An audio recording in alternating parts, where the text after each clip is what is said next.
2009. 1 August 2009 sir? ஆமாம் madam. பிறந்த நேரம்? பிறந்த நேரம் 5:28 AM. 5:28 AM தானே சார்? ஆமாம் மேடம், தாம்பரம். தாம்பரம். ராசி நட்சத்திரம் லக்னம் சொல்லுங்க சார்.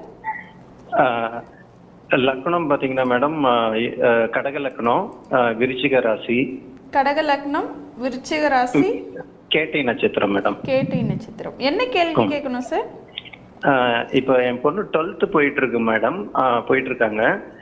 என்ன படிப்பாங்க ஃபியூச்சர்ல, லைஃப் எப்படி இருக்கும்? பாப்பா வந்து 10th +1லாம் அப்படி ஒன்றும் பெருசாக நல்லா இருக்காது. ஓகேங்க. சனி புக்தியும் புதன் புக்தியும் பாப்பாவுக்கு கவுத்தும். இப்போ கேதசையில் குரு புக்தி நடந்துக்கிட்டு இருக்கு. ஆமாங்க சார். கவனம் கவனம் கவனம். கையில் ஃபோன் கொடுத்துடாதீங்க. அந்த எக்ஸ்ட்ரா ஆக்டிவிட்டின்னு சொல்லப்படக்கூடிய அடுத்த வருஷம் சனி பக்தி ஆரம்பிக்குது, அதுக்கப்புறம் புதன் பக்தி ஆரம்பிக்குது. 2029 தான் குழந்தை நல்லா இருப்பா. ஓகேங்க. 2029னா 20 வயசு. சுக்கிரதசை உண்மையிலே 12ஆம் இடத்துல நல்ல பலன்களை செய்யும். தூர இடங்களில் போய் படிக்க வைக்கக்கூடிய ஒரு அமைப்புகளை செய்யும்.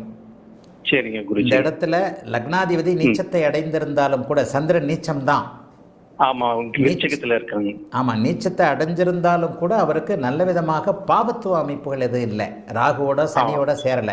செவ்வாயின் பார்வை இருக்கிறது மங்கள யோகம். சரிங்க. இன்னொன்னு, அவர் அஷ்டமி நவமி திதியெல்லாம் தாண்டிட்டு பௌர்ணமி நோக்கி போய் கொண்டிருக்கிறார். ஓகே குருஜி. அதனால இந்த குழந்தை வந்து உண்மையிலேயே கொஞ்சம் யோக குழந்தை.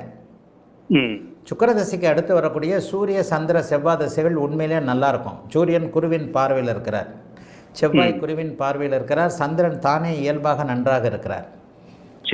சுக்கிரதசை வரைக்கும் தான் நினைச்சதை செய்ய முடியாது. இப்போ நியாயமா பார்த்தா இந்த பொண்ணு டாக்டருக்கு படிக்கணும். டாக்டருக்கு படிக்கணும். டாக்டருக்கு படிக்காது. செகண்டரியா இறக்கும்.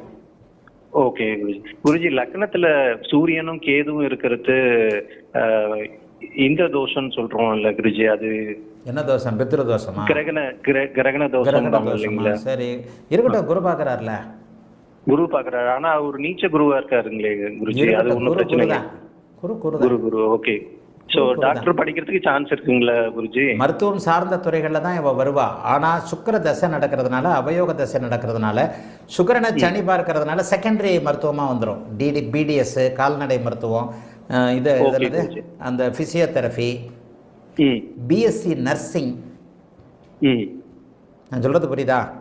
புரியுதுங்க குருஜி. எம்பிபிஎஸ்ஸாக இல்லாமல் பிடிஎஸ்ஸா, பிஎஸ்சி நர்சிங்கு, பயோவில் ஏதாவது ஒன்று, அதாவது பயாலஜி சம்மந்தப்பட்ட விஷயங்களில் எம்பிபிஎஸ் இல்லாத சற்று குறைவான ஒரு அமைப்பு. இதுதான் இந்த குழந்தைக்கு படிப்பு, இதுதான் இந்த குழந்தைக்கு ஆர்வம். சரிங்க குருஜி. ஃபியூச்சர் எப்படி இருக்கும் குருஜி? நல்லா தான் குழந்தை இருப்பா. சுக்கிரதசை வந்து உங்களுக்கு சந்திர அதியோகத்தில் இருக்கு. 12ஆம் இடம் சுக்கிரனுக்கு மறைவில்லை, 12ஆம் இடம் சுக்கிரனுக்கு நல்ல இடம் தான். ஓகே குருஜி. என்ன 19 வயசுக்கு பிறகு 39 வயசு வரைக்கும் சுக்கிரதசை வருது. இருந்தாலும் அதை ஒன்றும் பெரிய அளவில் கெடுக்காது. சரிங்க. அதற்கு பிறகு 39 வயதிற்கு பிறகு சூரிய சந்திர செவ்வாய் தசைகள் வருது. யோக தசை, நல்ல யோக தசை, நல்ல யோக தசை. அதனால ஏதாவது மருத்துவத்துறையில் இருப்பா. அரசு துறை சார்ந்த விஷயங்கள்லாம் இருக்கு. நல்லா தான் இருப்பான். அந்த குழந்தைக்கு ஒன்றும் கெடுதல்னு நான் சொல்லவே மாட்டேன். லக்னாதிபதி நீச்சமாச்சு, ராசிக்கு 7ஆம் இடம் இருக்குது, 7ல் ராகு கேது இருக்குது, அப்படி இப்படிலாம் நினைக்கக்கூடாது. ஜோதிடம் என்பது வேறு மாதிரியானது. சிபா இது பீட ஜாதகம் குப்பை ஜாதகம்னு போடுற மாதிரிலாம் கிடையாது. நான் சொல்லுகின்ற விளக்கங்கள் இந்த லைவ் உங்களுக்கானது அல்ல, என்னுடைய மாணவர்களுக்கானது. உண்மையான சுபத்துவ பாபத்துவ சூட்சும உள்ள கோட்பாட்டோடு ஜோதிடத்தை எப்படி சொல்ல வேண்டும் என்கின்ற எண்ணத்தில் இருக்கக்கூடிய என்னுடைய மாணவர்கள், என்னுடைய சக ஜோதிடர்களுக்கானது இது.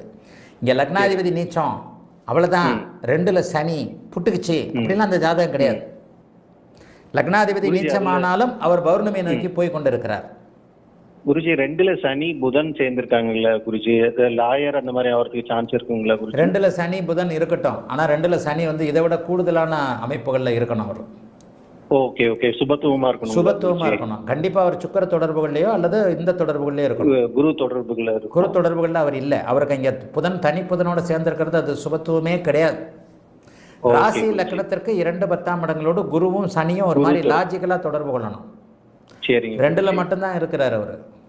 சரிங்க. 10ஆம் இடத்துல இந்த இடத்துல என்ன, இந்த இடத்துல இருக்கிறது வந்து செவ்வாய் தான் கூடுதல் நிலை சுபத்துவம். ஆமாங்க குருஜி, கரெக்ட். ஆனால் சனியின் பார்வை வேற இருக்கு. அப்போ என்ன ஆகும், ஒரு செகண்டரி தன்மையில் இருக்கக்கூடிய இது வரும். கணக்குன்னு கொண்டே வந்துடாதீங்க. கணக்கு தொழில் வராது, பேங்கிங் செக்டார் வராது.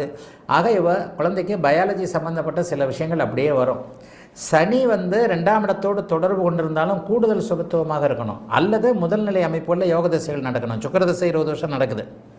ஆனால் இந்த பொண்ணு நல்லா இருக்கும், பயோ சம்மந்தப்பட்ட படிப்புகள், செவ்வாயும் சனியும் கலந்த இன்ஜினியரிங் சம்மந்தப்பட்ட MBBS இல்லை, அந்த மாதிரி இருக்காது. ஆக செவ்வாயும் சனியும் கலந்த துறைகளில் இருப்பாங்க. வாழ்த்துக்கள், நல்லா இருப்பீங்க. அழைத்ததற்கு நன்றி ஐயா. வணக்கம் குருஜி. நேரம்